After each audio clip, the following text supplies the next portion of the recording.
Herkese merhabalar. Videoma ve kanalıma hoş geldiniz. Bugün sizlerle çok güzel rengarenk fiyonk tokalar öreceğiz. Çocuklarınızın okula giderken kullanabileceği, okul gösterilerinde kullanabileceği veya anne kız kombinleri yapabileceğiniz çok güzel fiyonk tokalar. Bir tanesini yapması 1 saatinizi falan alıyor. Böyle rengarenk artan iplerinizi değerlendirebileceğiniz çok güzel bir model.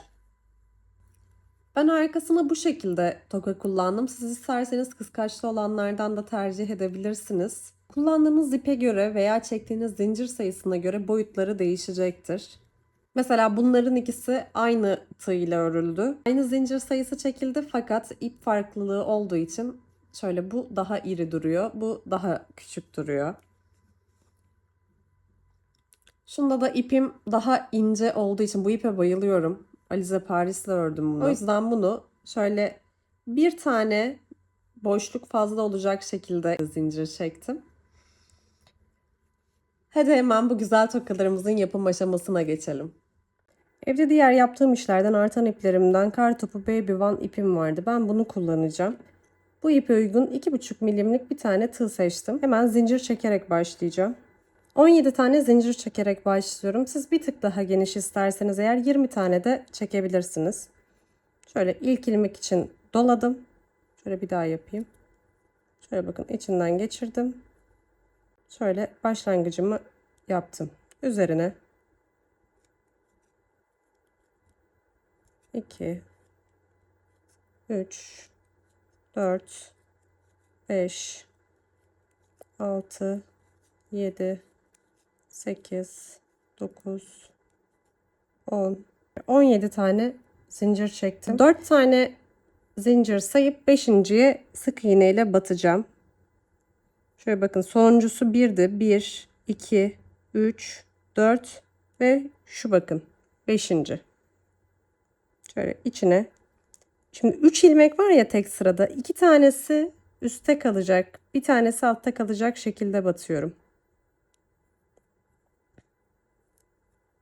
Ve sık iğne ile kapatıyorum. Şimdi 1 2 3 tane zincir çektim. 1 2 üçüncüye batıyorum. Yine aynı şekilde 2 ip üstte, bir ip altta kalacak şekilde batıyorum.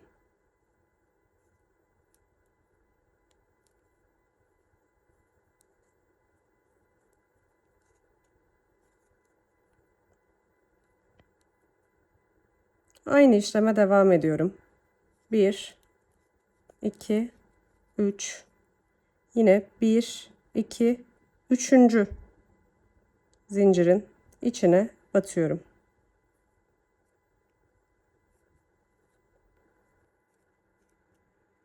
Sıramın sonuna kadar 3 tane zincir çekip 3.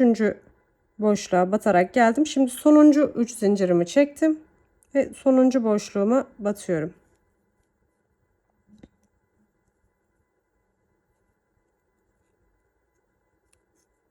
Sıramın sonundayım. Yani bir sonraki sıranın da başındayım. Burada 1 2 3 4 tane zincir çekiyorum. Hemen arkasını döndürüyorum ve öndeki ilk boşluğa batıyorum. Ve sık iğne ile kapatıyorum. Şimdi yine 1 2 3 tane çekiyorum. Bir sonraki boşluğa batırıyorum. Sık iğne ile kapatıyorum. 1 2 3 boşluğa battım. Sık iğne ile kapattım. 2 3 sonuncu kez. Şimdi sonuncu kez 3 zincirimi çekip şu bakın şu kenarda az önce 4 ilmekle döndüğüm yer, yine bunun da ortasına batıyorum.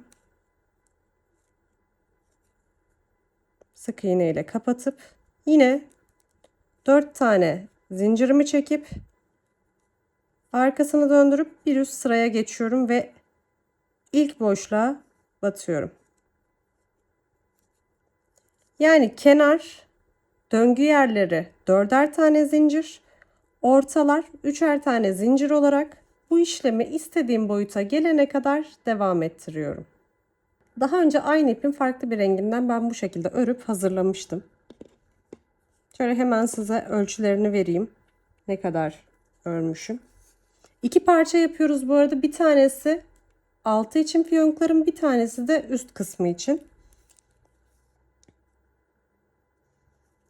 Şöyle uzun olan 24 santim. Kısa olan da 16 santime denk gelecek şekilde ördüm ben. Siz isterseniz bunu istediğiniz ölçülerde uzatıp kısaltabilirsiniz. Şöyle göstereyim. Birazdan hemen birleştireceğiz. Ama mesela şu boyutlarda bir toka elde ediyoruz. Bu ölçülerde ördüğümüzde. Şimdi bu parçada yapılacak herhangi bir işlemimiz yok. Bunu direkt sabitleyeceğiz. O yüzden bunun iplerini öncelikle yok edebiliriz. Şöyle kesiyorum.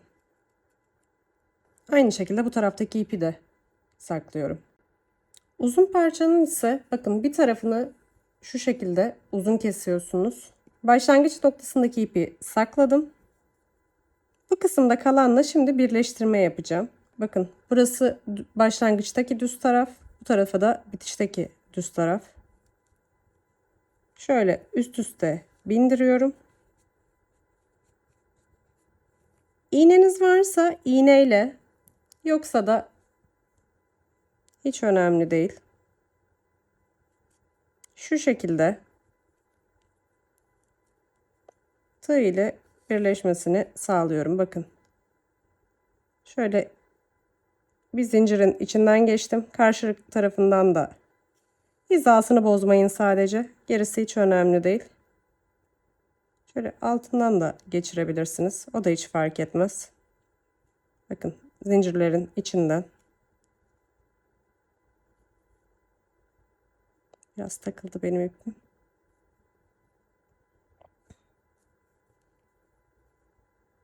Şöyle yeter ki iki uç birbirine kaymadan denk gelecek şekilde sabitlensin.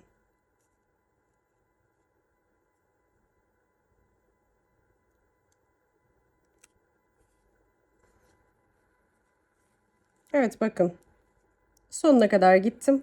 En son şurada zincirin içinden ipi geçirerek bitirdim. Alta sakladım ve ters çeviriyorum. Şöyle bir yuvarlak parçamız olmuş oldu. Şimdi hemen şu orta kısımlarını birleştirmek için gerekli parçamızı örüyoruz. Şimdi orta bölümü yapmak için hemen ilmek atmaya başlıyorum. Şöyle ilk başlangıcımı kapattım. 1 2 3 4 5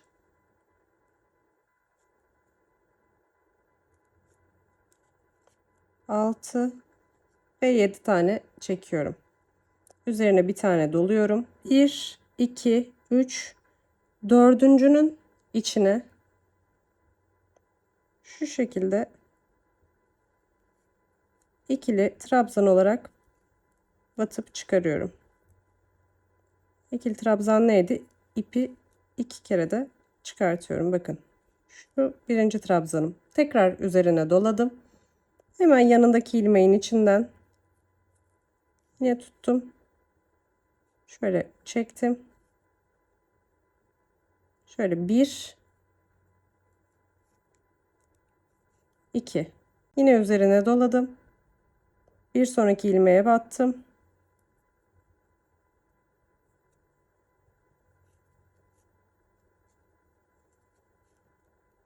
Bir ve 2. 4 tane yapacaktım ama bu yeterli olacak. Devam etmiyorum.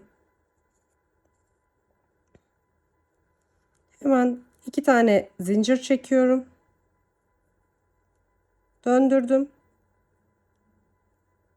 üzerine aldım ve ilk gelen ilmeğin dibine batıyorum. İkili trabzan yapmaya devam ediyorum. Doladım. Yine bir sonraki ilmek tuttum. Şöyle 1 ve 2 doladım. 1 2 yine 2 zincir çekiyorum. Dönüyorum. İlk gelen ilmeğin içinden batıyorum. Bu şekilde istediğim ölçüye gelene kadar devam ediyorum. Şu uzunluğa gelene kadar ördüm. Hemen ölçelim.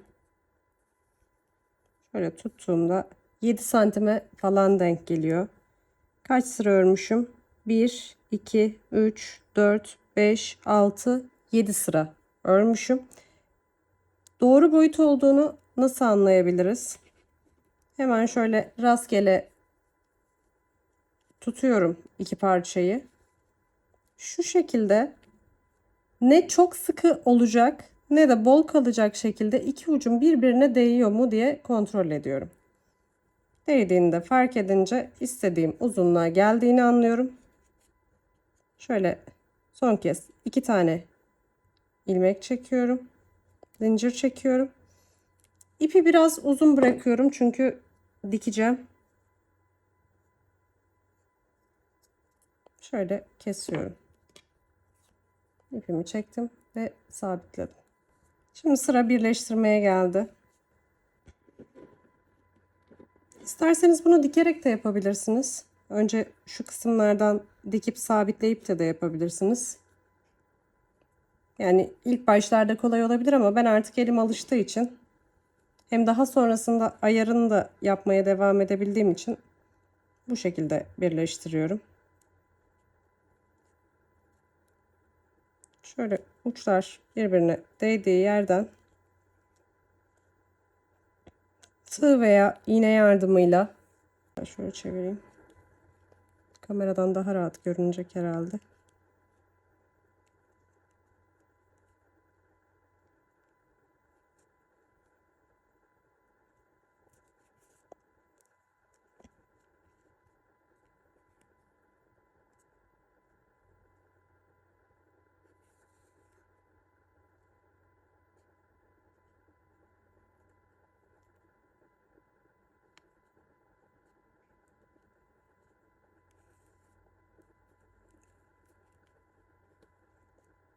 Her ilmeğin 4 tane biliyorsunuz trabzanımız vardı ya, her ilmeğin içinden karşılıklı olarak ipi çekiyorum.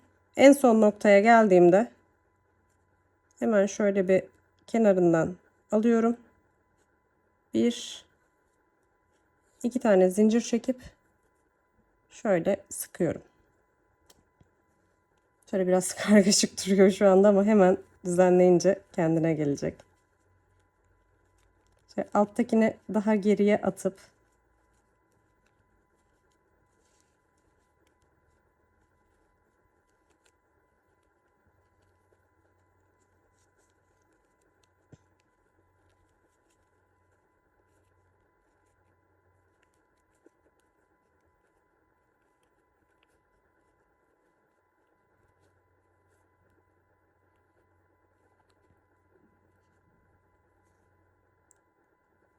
en son şu görüntüye ulaşıyorum.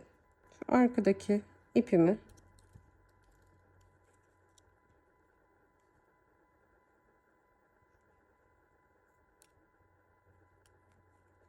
kesiyorum. Ben altına bu şekilde toka kullanıyorum.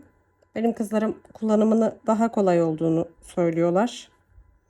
Siz isterseniz şu kancalı olanlara falan da takabilirsiniz. Hemen arkasını çevirdim. Sıcak silikonla şöyle sabitleyeceğim. Sabitlerken dikkat etmenizi istediğim şey üstteki mesela şöyle 2 kat ya. Şu kata silikonun gelmemesine dikkat edin ki şu pofuduk görüntü kaybolmasın. Yani biz nereye yapıştıracağız? Biz tam olarak şu kısma yapıştıracağız. Sıcak silikonumu alıyorum. Uygulama yapacağım bölgeye yeterince sıktım.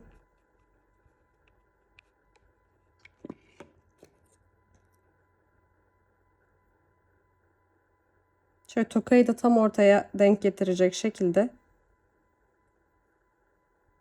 şöyle bastırıyorum.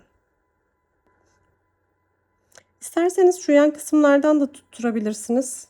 Ben çok tercih etmiyorum. Çünkü şu kısımlarda geriye doğru yaslanıyor o zaman. İstediğim şu görüntüyü o zaman yakalayamıyorum. Şu kabarıklık olmuyor. Şöyle donana kadar sıkıca bastırıyorum ki daha sonra atmasın, sıkıntı yaşamayalım. Gördüğünüz gibi tokamız neredeyse 1 saat içinde falan bitti. Yapımı çok kolay. Görüntüsü çok güzel. Emin olun çocuklarınızın saçında çok daha güzel duruyor. Benim kızlarım bunlara bayılıyor. Kesinlikle denemenizi tavsiye ediyorum. Eminim hepinizin evinde küçük küçük yünleriniz vardır. Bunları değerlendirebileceğiniz çok güzel bir model. Tokaları ben Eminönü'nden almıştım. Normal tuhafiyelerin de artık çoğu satıyor bunları. Videomu buraya kadar izlediğiniz için çok teşekkür ediyorum. Lütfen kanalıma abone olmayı, videomu beğenmeyi ve aklınıza takılan veya hoşunuza giden şeyleri yorumlara yazmayı unutmayın.